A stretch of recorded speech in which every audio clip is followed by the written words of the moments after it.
Hello everyone. काफ़ी दिनों बाद आप सभी से मुलाकात हो रही है। आई होप आप लोग जहाँ भी होंगे सुरक्षित होंगे। हम दरिद्रता का डिस्कशन कर रहे थे और उस डिस्कशन में अब तक हम लोगों ने लिंग्विस्टिक्स, एंथ्रोपोलॉजी और फिलॉसफी की बातें कर ली थी। आज हम साइकोलॉजी वाले पोर्शन पर फोकस करेंगे। ठीक है। Psychology. The idea of the unconscious was brought into prominence by Sigmund Freud, the originator of psychoanalysis. Unconscious का आइडिया, माइंड में कैसे अलग अलग सेक्शंस हैं, कैसे उसके हमारे साइकी का कैसे डिवीज़न होता है, कैसे वो बटा हुआ है कॉन्शियस, सब कॉन्शियस और अनकॉन्शियस में। ये जो डिवीज़न का आइडिया है, सबसे पहले सबसे पहले अभी तक भी कर लीजिए, सिगमंड फ्रायड लेकर के आए, जो कि ऑस्ट्रिया के एक डॉक्टर थे और साइकोएनालिसिस में एक जाना माना नाम, the originator of psychoanalysis Sigmund Freud, जिन्होंने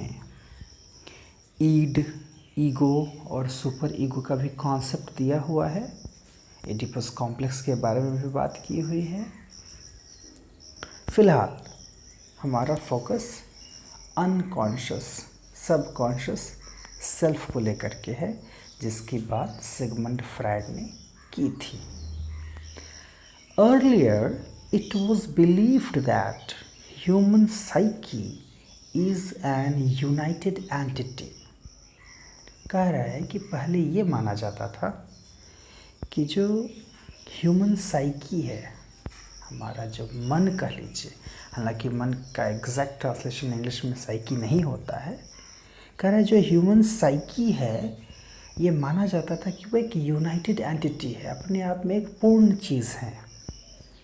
and the individual being is an integrated personality. और इस तरह से कोई भी एक व्यक्ति जो होता है, ऐसा माना जाता था कि उसका जो व्यक्तित्व है अपने आप में इंटीग्रेटेड होता है। For example, when philosopher Descartes proclaims, देखिए नाम है DESCARTES, पढ़ते कैसे हैं? डेकार्ते, रेन डेकार्ते नाम था पूरा इनका, RENE DESCARTES।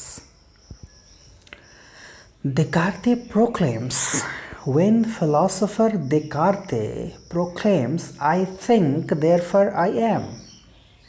जब वो ये बात कहते हैं डेकार्ते कि मैं सोचता हूँ इसलिए मैं हूँ, तो यहाँ जो आई है, the idea of I is that of an integrated unified being.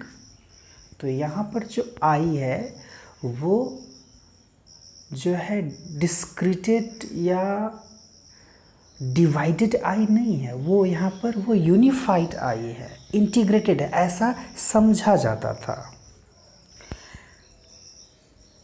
In other words, there is no discontinuity or contradictions within that I. दूसरे शब्दों में कहें तो उस आई में कोई हमें डिसकंटिन्यूटी नहीं दिखेगी, कोई कॉन्ट्राडिक्शन नहीं दिखेगा। Freud's psychoanalysis was a great challenge to the notion of unified, continuous and integrated being or personality। लेकिन जब फ्रायड की साइकोएनालिसिस आई तो ये इसने एक बड़ा चैलेंज क्रिएट कर दिया उस यूनिफाइड, कंटिन्यूस और इंटीग्रेटेड बीइंग या पर्सनालिटी के सामने। During his study of abnormal psychology, देखिए साइकोलॉजी में भी कई तरह की चीज़ें हैं, ठीक है। तो जब हम बात करते हैं तो यहाँ क्या है, हम बात कर रहे हैं एबनॉर्मल साइकोलॉजी की। ठीक है, मतलब इसमें भी फर्दर कई सारे सेक्शंस आपको मिलेंगे देखने को साइकोलॉजी में।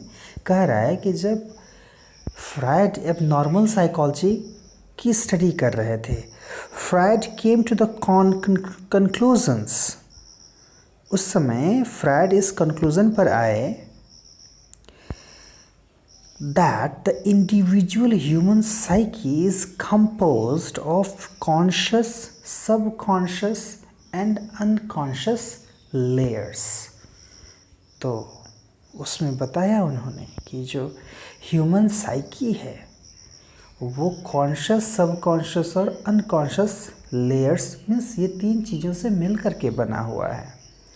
और आपको जान करके आश्चर्य होगा कि कहीं ना कहीं उसमें जो कॉन्शियस हैं, जो हम जगे हुए हैं, जिसको हम महसूस करते हैं, जो हमारा रेशनल बीइंग है, हमको लगता है कि जिससे हमारी सारी चीज़ें गवर्न होती हैं, वो 10% है, बाकी 90%।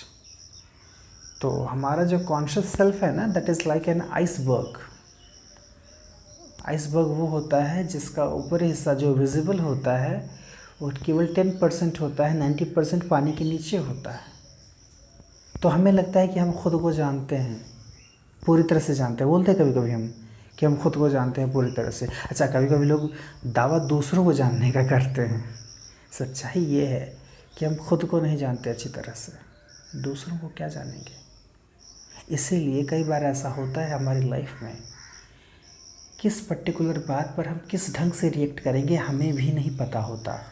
जब हम रिएक्ट कर जाते हैं तब मालूम चलता है, ओह मैंने ऐसा कर दिया, how could I do that. आप कभी कभी ऐसा प्रश्न करते हैं खुद से, how could I do that. लेकिन उसका आंसर यही है कि आपको भी तो नहीं पता कि कैसे आप कर सकते हैं, क्योंकि आप अपने सबकॉन्शियस और अनकॉन्शियस से ज़्यादा गवर्न होते हैं।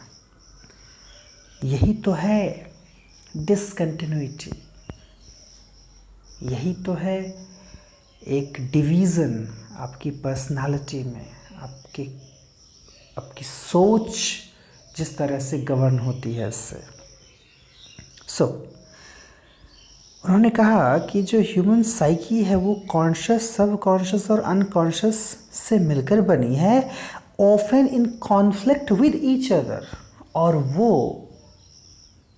कह रहा है कि ये सब अपने आप में कॉन्फ्लिक्ट में रहते हैं, सब मिलकर के एक बात नहीं करते।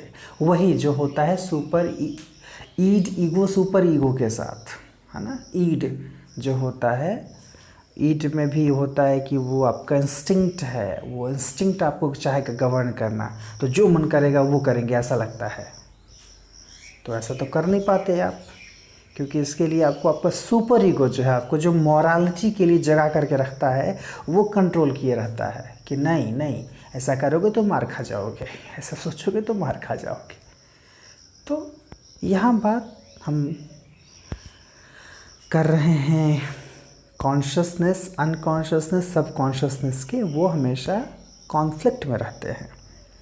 The so-called unity of human psyche is always haunted by subconscious traces of past experience। कह रहा है सो कॉल्ड यूनिटी, जैसा कि लगता है, लोग कहा करते हैं कि हमारी साइकी में यूनिटी है। कह रहा है ऐसा कुछ है नहीं, इसलिए वो सो कॉल्ड यूनिटी है। और वो जो ह्यूमन साइकी की सो कॉल्ड यूनिटी है, कह रहा है कि वो हमेशा सबकॉन्शियस के ट्रेसेस से, पास्ट के सबकॉन्शियस के ट्रेसेस से वो हॉन्ट होता रहता है। 2 बातें मैं यहाँ करना चाहूँगा। तो इसका मतलब ये हुआ कि अपनी लाइफ में हमें भी कोशिश करनी है ऐसी लाइफ जीने की कि उसमें ऐसे एक्सपीरियंसेस न रहें जो कि नेगेटिव हों, जो कि हमें जीवन भर उनका असर, हम चाहें न चाहें, उनका असर हमारी पर्सनालिटी पर दिखता है तो उनका असर हम पर पड़े। तो यहाँ पर बात अगर हम कहें कि हम अपना बचपन हमने कैसे बिताया, ये तो हम डिसाइड नहीं कर सकते। क्योंकि हम उस समय कंट्रोलिंग पोजीशन में नहीं होते हैं। लेकिन हमारे बच्चे, if we are having a child, हमारा जो बच्चा है उसके लाइफ का जो एक्सपीरियंस है, स्पेशली बचपन का जो एक्सपीरियंस है, हमारी पूरी कोशिश ये होनी चाहिए कि हम उसे कितना अच्छा से अच्छा एक्सपीरियंस दें।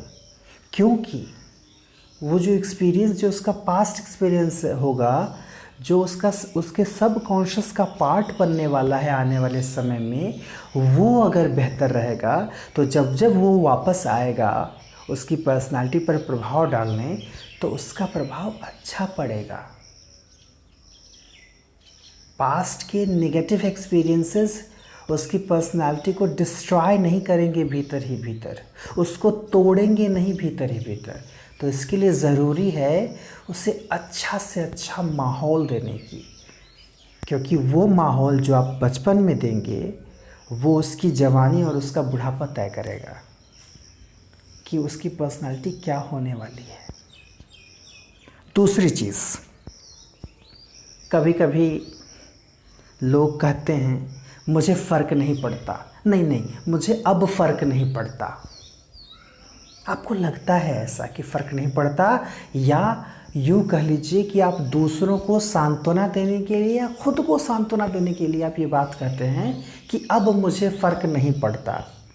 क्योंकि फ़र्क तो पड़ेगा, आपके एटमॉस्फेयर का, आपके एनवायरनमेंट का फ़र्क तो पड़ेगा आपके ऊपर, क्योंकि वो सारी चीज़ें आपका सबकॉन्शियस एब्जॉर्व कर रहा है। तो हो सकता है उस समय के लिए आप न्यूट्रल रहें, लेकिन आने वाले समय में आपकी जो पर्सनालिटी का मैनिफेस्टेशन होने वाला है,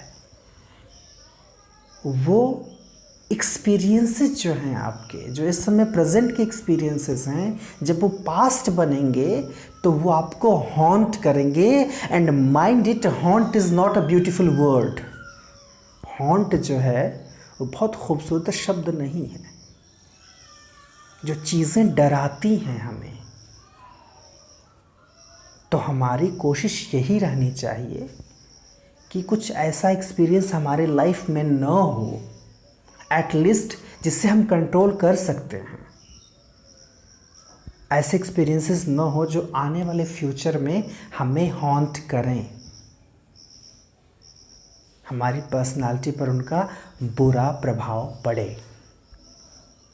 तो वही कह रहा है कि the so called unity of human psyche is always haunted by subconscious traces of past experience. जो सो कॉल्ड यूनिटी है ह्यूमन साइकी का, वो हमेशा हॉन्ट होता रहता है पास्ट एक्सपीरियंसेस से, और वो पास्ट एक्सपीरियंसेस हमारे सबकॉन्शियस में छिपे रहते हैं, और वही लंबे समय में वो हमारे अनकॉन्शियस में चले जाते हैं। ख़ास करके अगर बच्चे की मैं बात करूं, तो बच्चे का जो बचपन का सारा एक्सपीरियंस है, बहुत सारे ऐसे एक्सपीरियंसेस जो बच्चा भूल चुका होता है या भूल चुकी होती है बच्चे, लेकिन चूँकि उसने उसको पूरी तरह से भुला दिया है, तो वो उसके अनकॉन्शियस सेल्फ में चला गया। तो इसका मतलब ये नहीं है कि अब वो चीज़ें भूल गई हैं तो उसका कुछ असर नहीं होगा। मैंने बताया आपको, हमारी पर्सनालिटी का 90% जो है वो अनकॉन्शियस में है।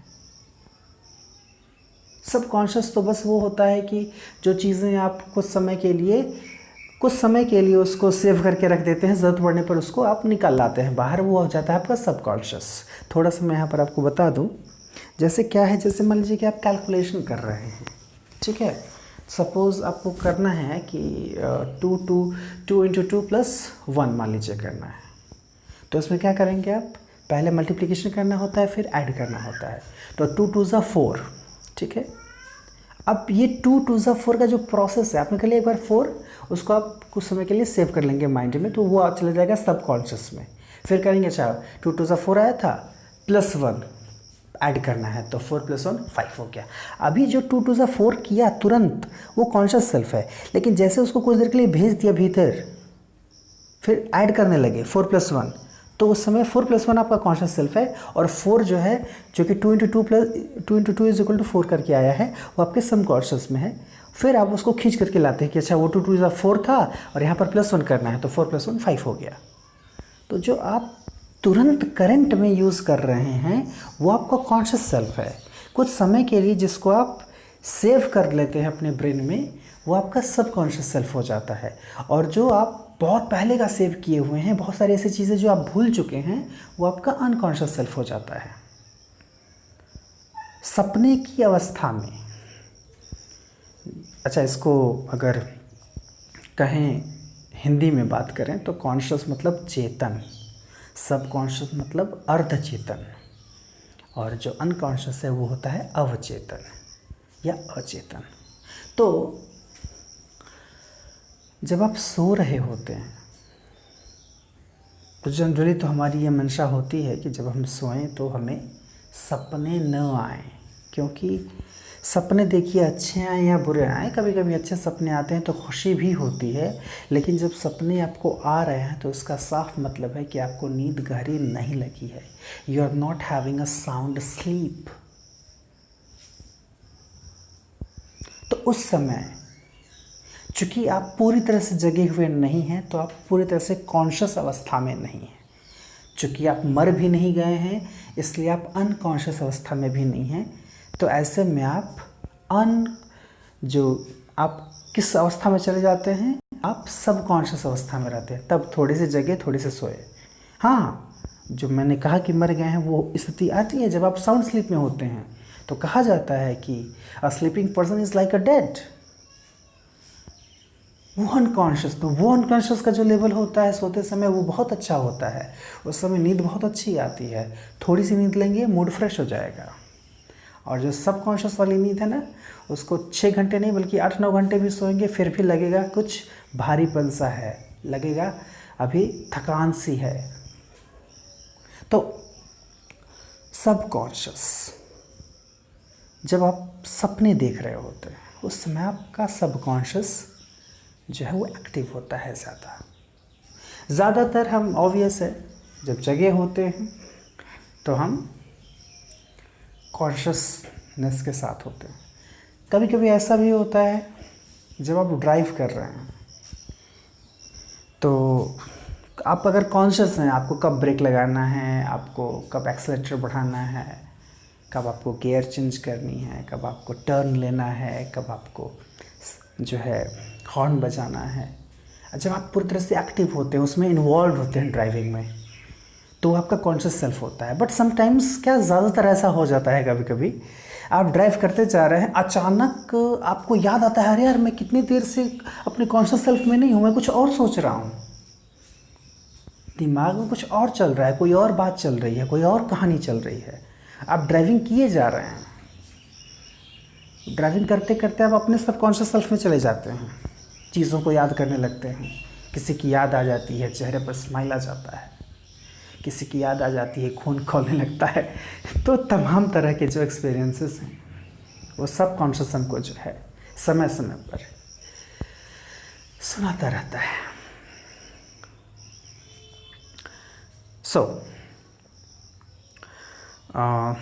The so-called unity of human psyche is always haunted by subconscious traces of past experience. Beneath the order, control and discipline of the rational, conscious self lay a vast and chaotic self of the subconscious and unconscious, which might be influencing our so-called conscious and rational decisions and activities.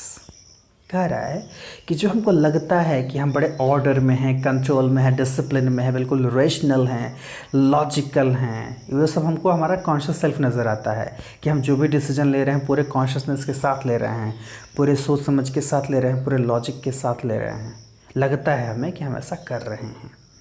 कह रहा है कि इसके साथ छुपा होता है हमारा सबकॉन्शियस और अनकॉन्शियस, जो कि well maintained, well ordered, well disciplined नहीं होता, बल्कि कायोटिक होता है, बिल्कुल तूफान मचाया हुआ। और विच माइट बी इन्फ्लुएंसिंग, और वो हमारे डिसीजन को इन्फ्लुएंस करता है, हमारे कॉन्शियस रेशनल डिसीजन को, हमारी एक्टिविटीज़ को इन्फ्लुएंस करता है, हमको पता भी नहीं चलता। तभी तो मैंने कहा कि कई बार ऐसा होता है कि कॉन्शियस लेवल पर आप किस तरह से रिएक्ट करेंगे आपको नहीं मालूम होता है कई बार। Therefore, beneath the texts, including the philosophical ones, which are supposedly the expressions of logical, rational or emotional selves of the author, might be hidden the contestatory critical text without the knowledge of the author। अब main मुद्दे पर आते हैं कि हम इन सब की बात क्यों कर रहे हैं।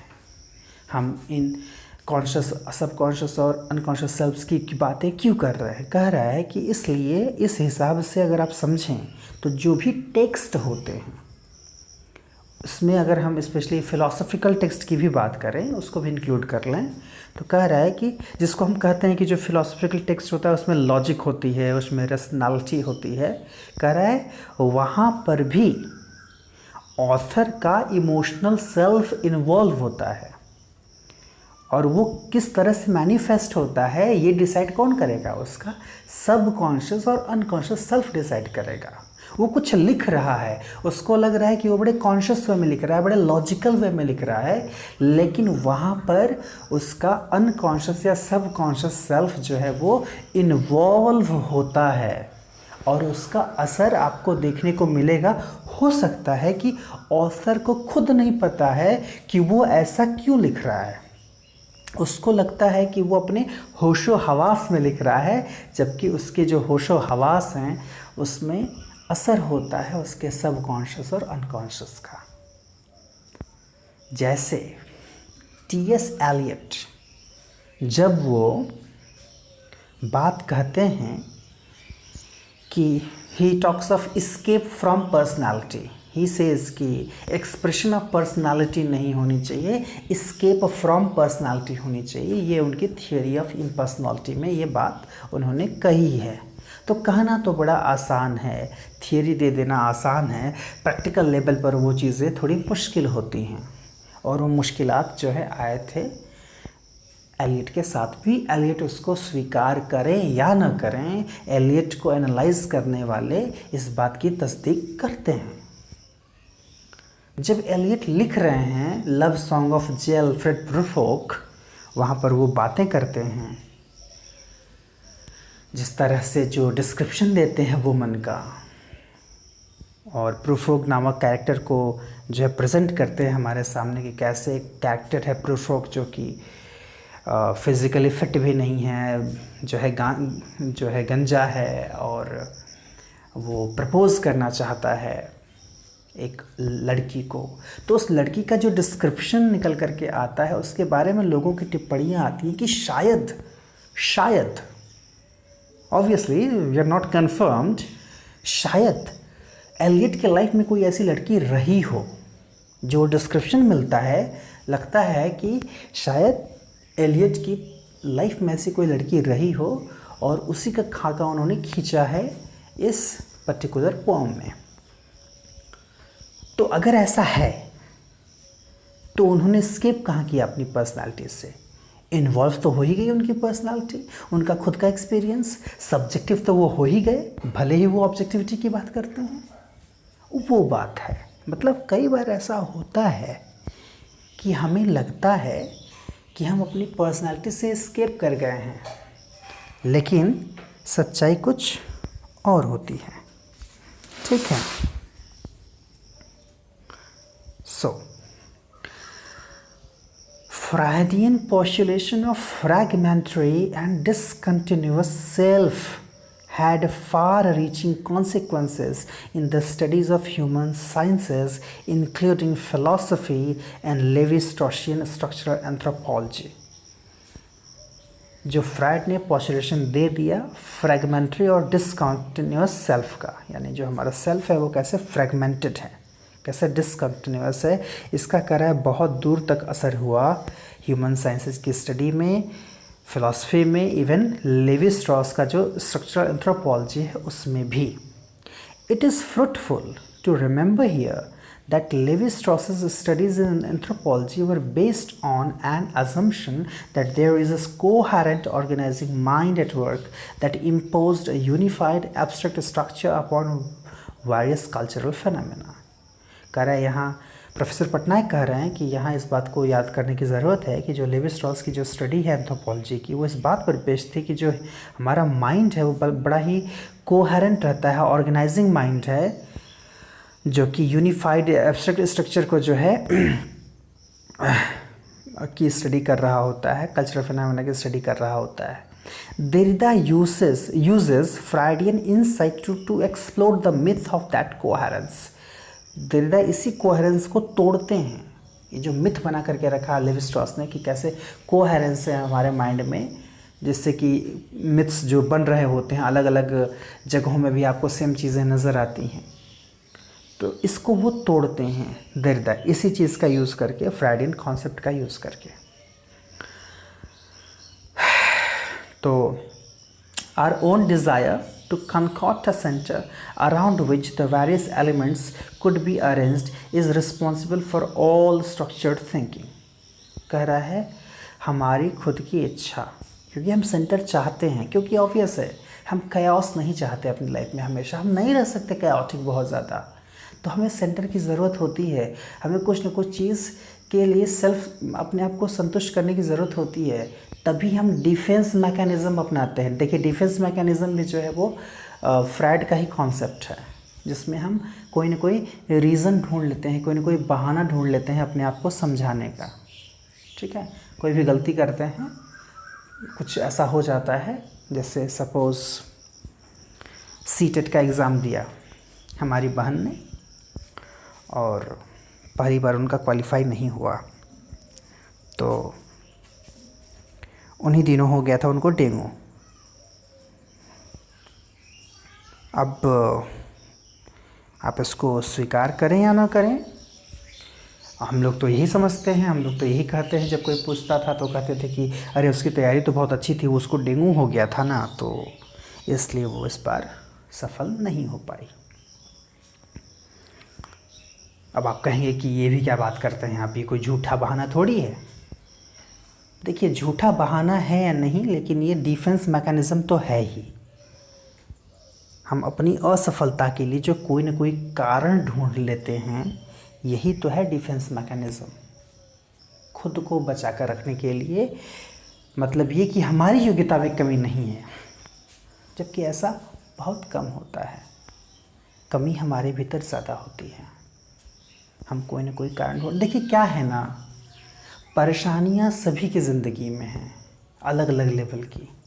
ठीक है, इतिहास उन्हीं को याद रखता है जो परेशानियों को चीर कर आगे बढ़ जाते हैं. जो परेशानियों का बहाना लेकर के बैठे रह जाते हैं, कुछ कर नहीं पाते ज़िंदगी में, उन्हें कोई नहीं याद रखता. नो डाउट इंसान जो लाइफ में झेल रहा होता है, जो इंसान झेलता है वो वही जानता है. तो इसमें ऐसा नहीं है कि उसके उस झेलने की कद्र नहीं है, कि नहीं उसका बहाना झूठा है. नहीं, उसका बहाना सच्चा हो सकता है, लेकिन बात वही है, सफल वही कहलाते हैं, लोग उन्हीं को याद करते हैं जो तमाम मुश्किलात के बावजूद आगे बढ़ पाते हैं. सच है विपत्ति जब आती है, कायर को ही दहलाती है. सूरमा नहीं विचलित होते, क्षण एक नहीं धीरज खोते. विघ्नों को गले लगाते हैं, कांटों में राह बनाते हैं. तो जब कांटों में राह बना पाएंगे तभी इतिहास रच पाएंगे, नहीं तो इतिहास के किसी पन्ने, किसी कोने में दब करके रह जाएंगे. Nobody will remember you.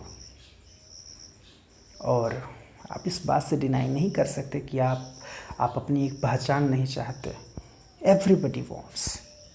हम योगी नहीं हैं कि हमें इन सब चीज़ों से मतलब ना हो. मतलब रहता है और हमेशा रहेगा कि हमारी खुद की अपनी एक पहचान हो, खुद की हमारी आइडेंटिटी हो. खैर आगे बढ़ते हैं. कह रहा है कि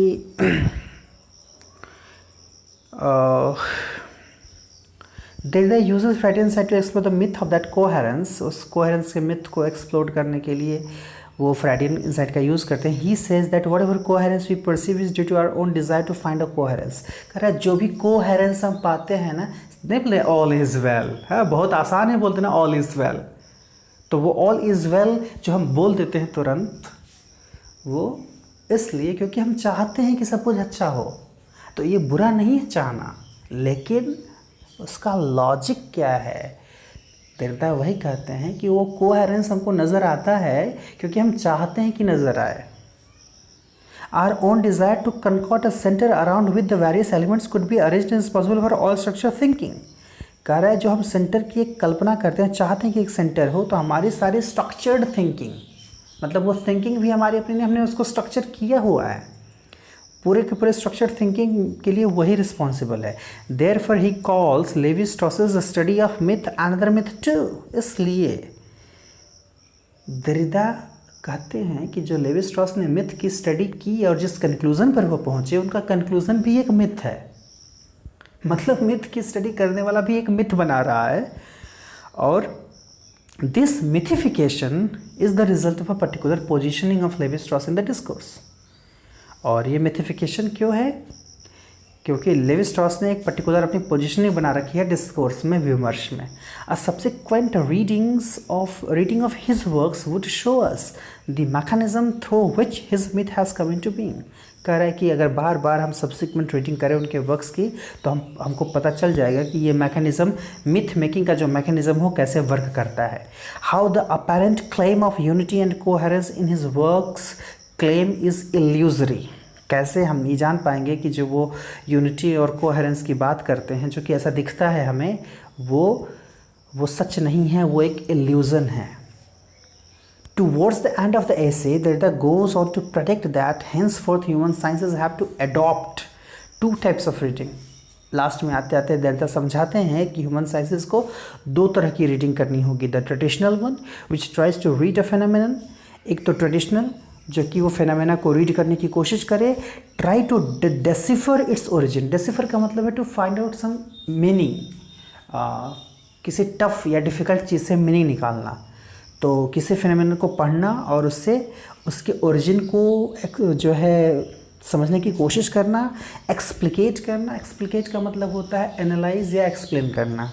उसको एक्सप्लेन कर पाएँ. क्या पहला रीडिंग का जो तरीका है वो ये है कि हम टू रीड अ फेनोमेनन, किसी फेनोमेनन को रीड करते समय हम उसकी ओरिजिन को जानने की कोशिश करें, उसको एनालाइज करने की कोशिश करें. And the other which will expose the gaps and features of the previous readings. ये फीचर्स क्या है? जो एक संकरापन होता है उसको बोलते हैं फीचर्स. मतलब कह लीजिए कि अ नैरो ओपनिंग और ट्रेस, वो है फीचर्स. तो दूसरा तरीका ये है कि जो गैप्स हैं, जो हमारी समझ में, जो हमारे अंडरस्टैंडिंग में, किसी पर्टिकुलर चीज़ की अंडरस्टैंडिंग में जो गैप्स हम क्रिएट कर देते हैं, उस गैप्स को समझना, उसको एक्सपोज करना. The gaps and features of the previous reading. क्योंकि कोई भी रीडिंग जो होती है वो पूरी नहीं होती, एब्सोल्यूट नहीं होती. यानी हम पहली बार जब कुछ चीज़ एनालाइज करते हैं, समझने की कोशिश करते हैं, तो बहुत कुछ उसमें छूट जाता है. तो जो छूट जाता है उसकी फर्दर स्टडी करना जो है वो री रीडिंग हो जाएगी, सेकंड काइंड ऑफ रीडिंग हो जाएगी. और demonstrate the earlier one's unexamined assumptions. और दूसरी रीडिंग जब हम करेंगे तो उसमें हमको पहले वाले के अनएग्जामिन्ड अजम्पशंस जो है क्लियरली दिखेंगे. And refute it's claims of truth. और इस तरह से पहले वाले का जो ट्रूथ का क्लेम है वो उसको हम रिफ्यूट कर पाएंगे, उसको ख़त्म कर पाएंगे. This second reading which later got institutionalized as deconstructive reading is virtually endless. और ये जो सेकेंड रीडिंग है, जिसको बाद में नाम दे दिया गया, एक बाकायदे नाम दे दिया गया डीकंस्ट्रक्टिव रीडिंग का, कह रहे हैं जो डीकंस्ट्रक्टिव रीडिंग है ये एंडलेस है. ठीक है. Because since all readings are misreadings. क्योंकि इस तरह से समझ में आता है कि हर रीडिंग जो है वो मिस रीडिंग होती है. There can be further readings of this second reading as well. इसलिए उस सेकेंड रीडिंग की भी फर्दर रीडिंग्स हो सकती है, मतलब उस सेकेंड रीडिंग की भी फिर री रीडिंग हो सकती है. The play of meaning in such an exercise will continue ad infinite term. और इस तरह से जो मीनिंग है प्ले ऑफ मीनिंग है ये, इनफाइनाइटम तक जा सकती है, अनंत तक जा सकती है, इन्फिनिटी तक जा सकती है। Derrida's essays had far reaching impact on the study of human sciences in general. Derrida की जो स्टडी है इसका बड़ा ही दूरगामी प्रभाव पड़ा है ह्यूमन साइंसेस पर in general and the study of literature in particular, खास करके लिटरेचर में भी। तो लिटरेचर वाला पॉइंट तो हम आगे डिस्कस करेंगे, आज नहीं करेंगे। तो इसलिए जान लीजिए कि यही कारण है कि देरदा इंसान तो है फिलॉसफी के, he belongs to philosophy, domain of philosophy, discipline of philosophy, but he is very important for us as the student of literature. So क्या है, it heralded the premature overtaking of the epistemic moment called structuralism. जैसा कि आप शुरू से जानते हैं कि स्ट्रक्चरलिज्म को गए थे एक्सप्लेन करने, और जो है उसी क्या जो है उसी को ख़त्म करके चले आए, डिस्ट्रॉय करके चले आए और पोस्ट स्ट्रक्चरलिज्म की शुरुआत कर दी। तो जो स्ट्रक्चरलिज्म है उसको ख़त्म करने का और बहुत जल्दी ही ओवरटेक करने का श्रेय जाता है इसको, डिकंस्ट्रक्शन थ्योरी को, देरदा को। A new scepticism in all matters of inquiry set in, एक नया तरीका सोच का, लॉजिक करने का, रीज़न पूछने का तरीका सेट हो गया हर मैटर में। This essay contributed a loosely knit movement called post structuralism. Loosely knit का मतलब बहुत अच्छे से नहीं, वेल निटेड नहीं, लूजली निट मूवमेंट जिसको हम पोस्ट स्ट्रक्चरलिज्म कहते हैं, उसकी शुरुआत की इसने और उसमें उसका कंट्रीब्यूशन रहा। In literature studies a new type of discipline called literary theory was ushered in, और इस तरह से लिटरेचर की फील्ड में, लिटरेचर की स्टडी में एक नया डिसिप्लिन शुरू हुआ जिसको हम लिटरेरी थियोरी के नाम से जानते हैं। ठीक है, तो ये समझना ज़रूरी है। इसीलिए कभी कभी क्या होता है कि हम लोग सब क्रिटिसिज्म और लिटरेरी थ्योरी सबको समेट लेते हैं कि में criticism is something different, literary theory is something different. ठीक है, उसके अंदर को जानते समझते रहिए। चलिए आज के लिए इतना ही, धन्यवाद।